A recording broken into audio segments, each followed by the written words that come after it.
মাহমুদুল্লাহ রিয়াদ নামটা বলার সাথে সাথে যে দৃশ্যটা চোখের সামনে ভেসে ওঠে সেটা হলো মাহমুদুল্লাহ রিয়াদ একটা ফ্লাইং কিস ছুড়ে দিচ্ছেন দর্শকদের দিকে। 2015-র ঘটনা, অ্যাডিলেইড ওভালে মাহমুদুল্লাহ রিয়াদের সেকে এক সেঞ্চুরি, যে সেঞ্চুরিতে বিশ্বকাপ থেকে ছিটকে গেল ইংল্যান্ড এবং বাংলাদেশ জায়গা করে নেয় সেই বিশ্বকাপের কোয়ার্টার ফাইনালে। কিংবা মাহমুদুল্লাহ রিয়াদ নামটা বলার সাথে সাথে মনে পড়ে যায় কার্ডিফের কথা। 2017-তে চ্যাম্পিয়ন্স ট্রফির ম্যাচে নিউজিল্যান্ডের বিপক্ষে 33 রানে 4 উইকেট হারিয়ে যখন ধুঁকছে বাংলাদেশ এবং সবাই ধরেই নিয়েছে যে এই ম্যাচ কোনোভাবেই বাংলাদেশের পক্ষে জেতা সম্ভব না, ঠিক সেই সময় সাকিব আল হাসানের সাথে অবিশ্বাস্য এক জুটি গড়েন তিনি এবং অপরাজিত 102 রানের ইনিংস খেলে বাংলাদেশের জয় নিশ্চিত করেন নিউজিল্যান্ডের বিপক্ষে এবং বাংলাদেশ খেলে আইসিসি চ্যাম্পিয়ন্স ট্রফি 2017-র সেমিফাইনালে। কিংবা মাহমুদুল্লাহ রিয়াদের নাম বললে এই যে একেবারে তরতাজা স্মৃতি আমাদের সাউথ আফ্রিকার বিপক্ষে মুম্বাইয়ের ওয়াংখেড়ে স্টেডিয়ামে যখন ধ্বংসস্তূপে পরিণত হয়েছে বাংলাদেশের ব্যাটিং অর্ডার, অর্থাৎ 42 রানে 4 উইকেট পড়ে গেছে, সেই সময় মাহমুদুল্লাহ রিয়াদ কি অসাধারণ একটা সেঞ্চুরি করলেন, অন্ততপক্ষে বাংলাদেশের মান সম্মান কিছুটা হলেও আসলে বাঁচালেন। এবং এই তিনটা সেঞ্চুরি মাঠে বসে দেখার সৌভাগ্য আসলে হয়েছিল, চোখের সামনে এখনও আসলে সেই ইনিংসগুলো ভাসে। মাহমুদুল্লাহ রিয়াদ অবসরের সিদ্ধান্ত নিয়েছেন আন্তর্জাতিক ক্রিকেট থেকে এবং বর্ণাঢ্য এক ক্যারিয়ার নিশ্চিতভাবেই তার। টেস্টে 2914 রান, ওয়ানডেতে 5689 রান, টি-20-তে 2444 রান, সব মিলিয়ে প্রায় 3 ফরম্যাট মিলিয়ে প্রায় 10,000-এর মতো তার রান এবং ওয়ানডেতে 4টা সেঞ্চুরি, টেস্টে তার সেঞ্চুরির সংখ্যা হচ্ছে 5টা। তো মাহমুদুল্লাহ রিয়াদ আন্তর্জাতিক ক্রিকেটকে বিদায় বললেন এবং বলাটা আসলে স্বাভাবিক, কারণ এরকম একটা আলোচনা ছিলই।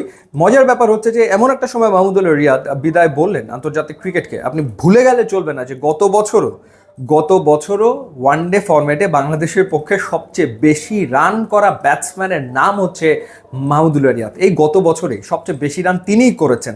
ওয়েস্ট ইন্ডিজের বিপক্ষে যে ওয়ানডে সিরিজ বাংলাদেশ হেরেছে 3-0-তে, সেই সিরিজেও 3 ম্যাচে 3 ইনিংসেই অসাধারণ ব্যাটিং করেছেন। তার আগে আফগানিস্তানের বিপক্ষেও তিনি দুর্দান্ত একটা ইনিংস খেলেছেন, সেটাও সেঞ্চুরি আসলে হতেই পারত। তো বলা যায় যে তিনি যে অফ ফর্মে থেকে রিটায়ারমেন্টে গেছেন ব্যাপারটা তা না, তিনি আসলে ফর্মে থেকে রিটায়ারমেন্টে গেছেন বয়সের দিকটা বিবেচনা করে এবং ইয়াং ক্রিকেটারদেরকে ডেফিনেটলি জায়গা করে দেওয়ার জন্য তার এই সিদ্ধান্ত। তো ডেফিনেটলি বাংলাদেশের ক্রিকেটে তার যে অবদান, সেই অবদানের কথা অবশ্যই শ্রদ্ধায় সম্মানে স্মরণ আসলে সবসময় করতেই হবে। যেমনটা বলেছি, ওই সেঞ্চুরিগুলোর কথা ভুলে গেলে তো আসলে চলবে না। ওই সেঞ্চুরিগুলো বাংলাদেশের যে ক্রিকেট ইতিহাসের অংশ এবং বাংলাদেশের ক্রিকেটের অ্যাসেট, ওই ইনিংসগুলো ওই সময় নিশ্চিতভাবেই। তো মাঠ থেকে অবসরের কথা আমরা শুনছিলাম, কিন্তু সেই সুযোগটা বোধহয় তিনি নিজেই আর চাইছেন না, এই কারণেই তিনি অবসরের সিদ্ধান্ত আসলে নিয়ে ফেলেছেন। সেন্ট্রাল কন্ট্রাক্টে তাকে রাখা হয়েছিল, তিনি বলেছিলেন যে সেই সেন্ট্রাল কন্ট্রাক্টে তাকে আর না রাখার জন্য তখনই বোঝা যাচ্ছিল যে একটা সিদ্ধান্ত তিনি আসলে নিতে চলেছেন এবং সেই সিদ্ধান্ত তিনি আসলে নিয়ে ফেলেছেন।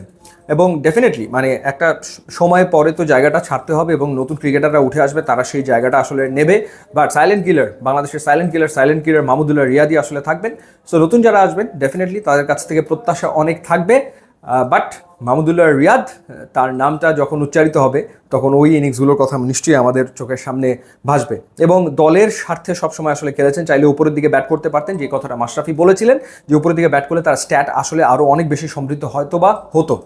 তো দেখা যাক পরবর্তী সময় মাহমুদুল্লাহ রিয়াদ ক্রিকেটের সাথে ঠিক কোন রোলে সম্পৃক্ত থাকেন, তবে আমরা আশা করি নিশ্চয়ই তিনি বাংলাদেশের ক্রিকেটের সাথে থাকবেন, বাংলাদেশের ক্রিকেটকে সামনে এগিয়ে নিতে অবদান রাখবেন। ইউটিউব, ইনস্টাগ্রাম লিঙ্ক দেওয়া আছে, আপনারা যোগ দিলে খুবই খুশি হব। And thanks for watching.